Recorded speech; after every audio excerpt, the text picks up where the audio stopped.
barbecue family. Thank you guys for tuning in to another episode on our channel. I'm Maddie and this is Kiki. Wait, we can't say thank you for tuning in to another episode on our channel. This is not our channel. Not our channel. Sorry guys.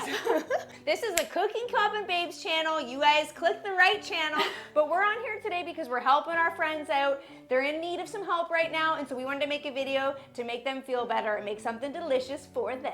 What we're making today are our delicious Grinchmas tree steak wraps, all inspired by one of our favorite Christmas movies, How the Grinch Stole Christmas.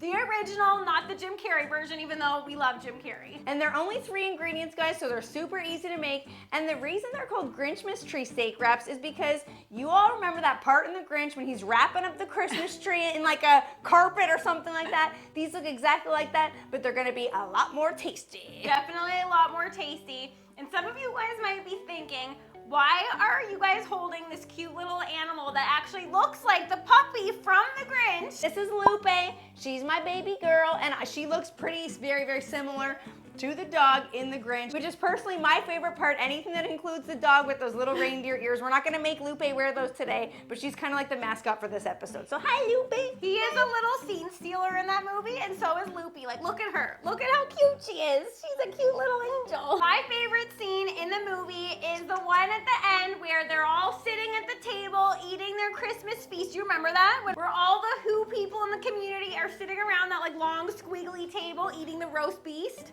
It made me want that. I know, I'm like, what does roast beast taste like? All right, guys, we may not know what roast beast tastes like. I think Loopy's thinking she wants to keep tasting my hand here. Lupe. But we do know what our Grinchmas tree steak wraps taste like, so hold on, buckle up, get ready, because this is gonna be a tasty cook. This one's for you, the Cooking Cup and Babe. All right, so our chimney is lit, and you guys will notice that we filled it about 3/4 of the way filled today. And you might be thinking, okay, Maddie and Kiki, is that because we're gonna be cooking with less heat, or it's because we're gonna be cooking these over indirect heat?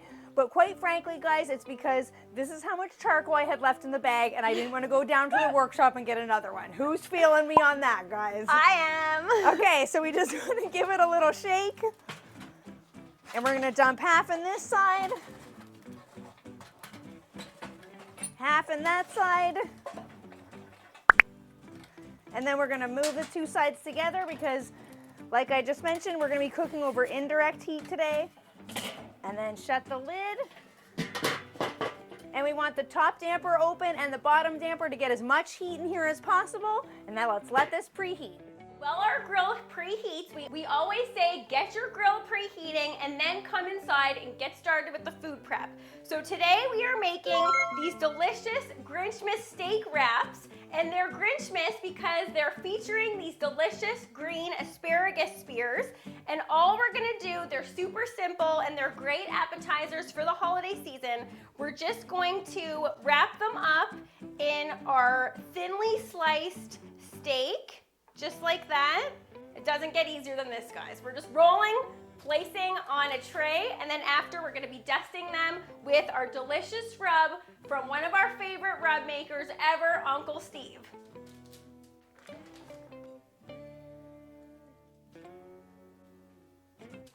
Okay, so this is our last one to roll up.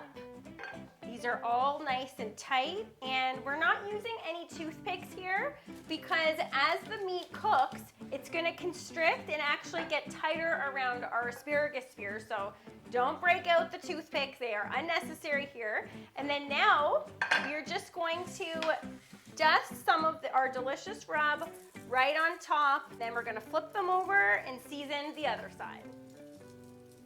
Okay, so now we're flipping them over, and you guys might be like, wow, Maddie and Kiki, you guys are kind of heavy-handed with the salt, but think about it. We're actually, not only are we seasoning the beef, we're also seasoning the asparagus. And if you're like us, we like our asparagus with a lot of flavor and a lot of seasoning, so feel free to go a little heavier-handed on the seasoning. All right, let's get these roll-ups on the grill. All right, so our grill is preheated. We're cooking at about 550 right now, which might seem very hot, but since these are gonna be cooking over indirect heat, we don't have anything to worry about. So all we're gonna do here, ooh, that's nice and warm, is put these over the grill, and we're gonna make sure to put them off to the side like that so the meat or the asparagus isn't touching the inside, otherwise it's gonna scorch. And then we just wanna arrange them around the outside, just like that. These are like the ultimate set it and forget it appetizer, guys. It really doesn't get easier than this. Ooh, I like that pattern that you're doing there. It's like a Christmas wreath. We'll check back on these in about 15 minutes. Ooh, oh my goodness. Yes, look at all of those crispy bits on the edge of the asparagus. I think these are ready to come off.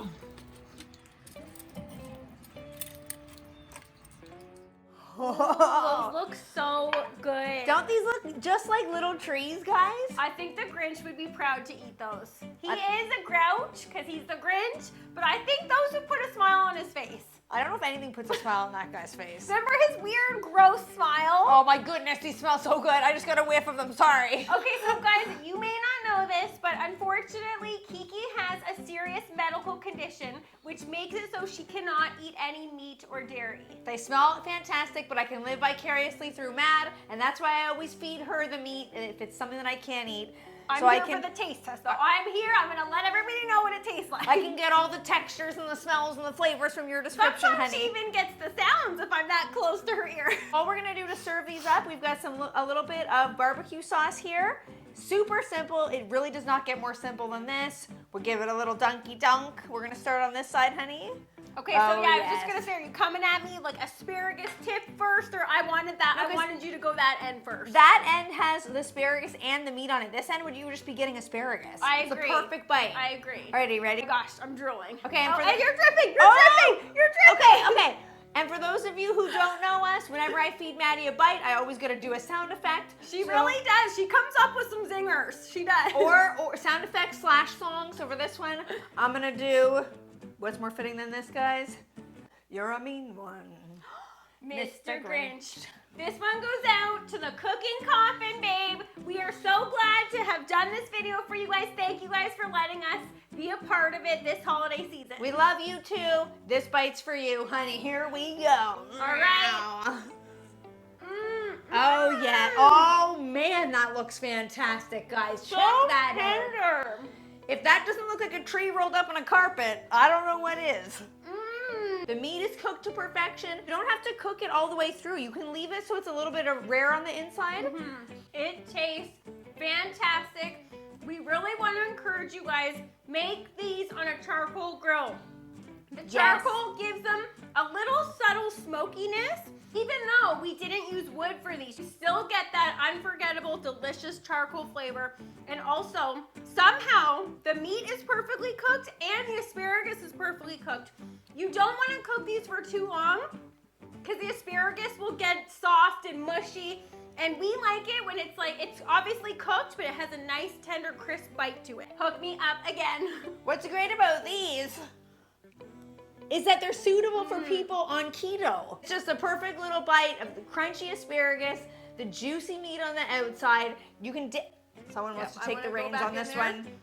Because people who are new to us, oh my That sounds incredible.